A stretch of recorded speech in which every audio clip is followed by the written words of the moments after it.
যে নমুনা প্রশ্নপত্রটি আজকে আমি তোমাদের সামনে তুলে ধরলাম, টেস্ট ও ফাইনাল পরীক্ষায় তোমাদের এই সাবজেক্টটির বিষয়ে স্বচ্ছ ধারণা নিয়ে আসবে এবং এই নমুনা প্রশ্নপত্রটি থেকেই টেস্ট ও ফাইনাল পরীক্ষায় বেশিরভাগ প্রশ্ন কমন পাবে। আর এই নমুনা প্রশ্নপত্রটি যেভাবে তোমাদের পরীক্ষায় আসবে সেইভাবেই নমুনা প্রশ্নপত্রটি তুলে ধরা হয়েছে। ক, সঠিক উত্তরটি নির্বাচন করো। 1 নম্বর কোশ্চেন, একটি বিশিষ্ট নিরপেক্ষ বচনের অংশ হল ক 2টি, খ 3টি, গ 4টি, ঘ 5টি। সঠিক উত্তরটি হবে খ 3টি। প্রতিটি নয়ার্থক বচনের ড্যাশ পদটি অবশ্যই ব্যাপ্য হয়। ক উদ্দেশ্য, খ বিধেয়, গ উদ্দেশ্য ও বিধেয়, ঘ কোনোটিই নয়। সঠিক উত্তরটি খ বিধেয়। উদ্দেশ্য পদ অব্যাপ্য হয়। ক সামান্য বচনে, খ বিশেষ বচনে, গ সদর্থক বচনের, ঘ নয়ার্থক বচনের।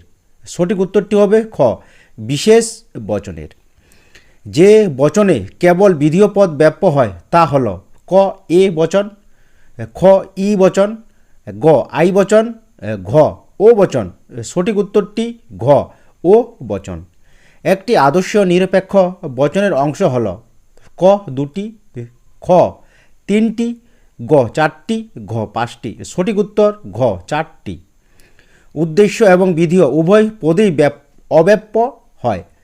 ক ও বচনে, খ আই বচনে, গ ই বচনে, ঘ এ বচনে।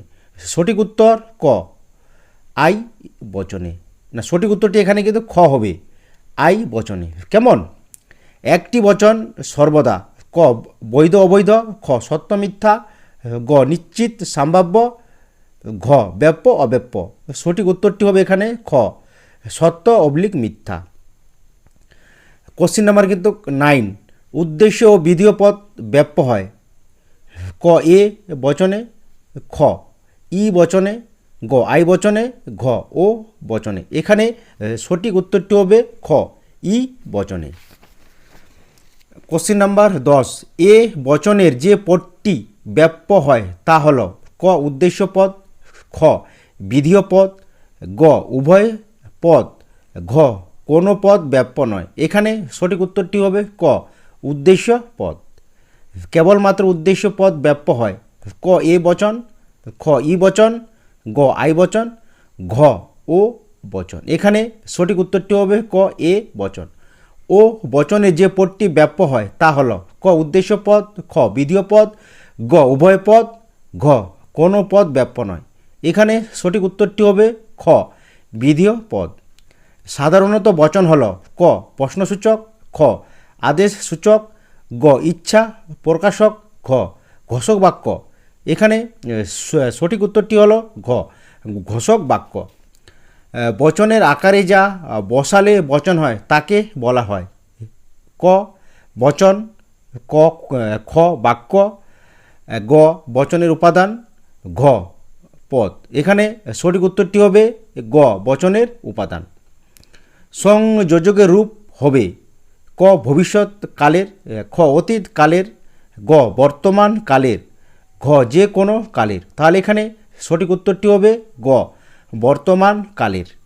নিরপেক্ষ বচনের চতুর্বর্গ পরিকল্পনা করেন গ প্লেটো, খ সক্রেটিস, গ এরিস্টটল, ঘ মিল।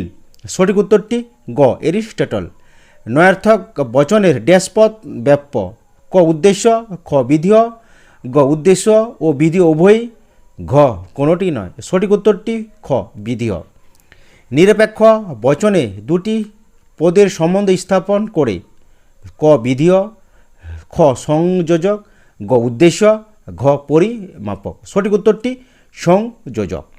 গঠন অনুসারে বচন ক 2 প্রকার, খ 3 প্রকার, গ 4 প্রকার, ঘ 5 প্রকার। সঠিক উত্তর ক 2 প্রকার। অবরোধ যুক্তির সিদ্ধান্তটি সব সময় ক সুনিশ্চিত, খ সম্ভাব্য, গ বৈধ, ঘ অবৈধ। তাহলে সঠিক উত্তর ক সুনিশ্চিত। গুণ ও পরিমাণ অনুসারে বচনের প্রকারভেদ হল ক 2, খ 3টি, গ 4টি, ঘ 6টি। সঠিক উত্তর ঘ 4টি। যৌগিক বচন ক 2 প্রকার, খ 3 প্রকার, গ 4 প্রকার, ঘ 5 প্রকার। সঠিক উত্তর ঘ 5 প্রকার। এই নমুনা প্রশ্নপত্র থেকে বচন অধ্যায়ের এমসিকিউ এর মধ্যেই ফাইনাল পরীক্ষা এবং টেস্ট পরীক্ষায় তোমরা কমন পাবেই। আর যারা তোমরা নতুন ভিডিওটি দেখতেছ তোমরা অবশ্যই চ্যানেলটি সাবস্ক্রাইব করে রাখবে এই ধরনের ভিডিও পাওয়ার জন্য। পারলে তোমরা বন্ধু বান্ধবদেরকেও শেয়ার করে দেবে।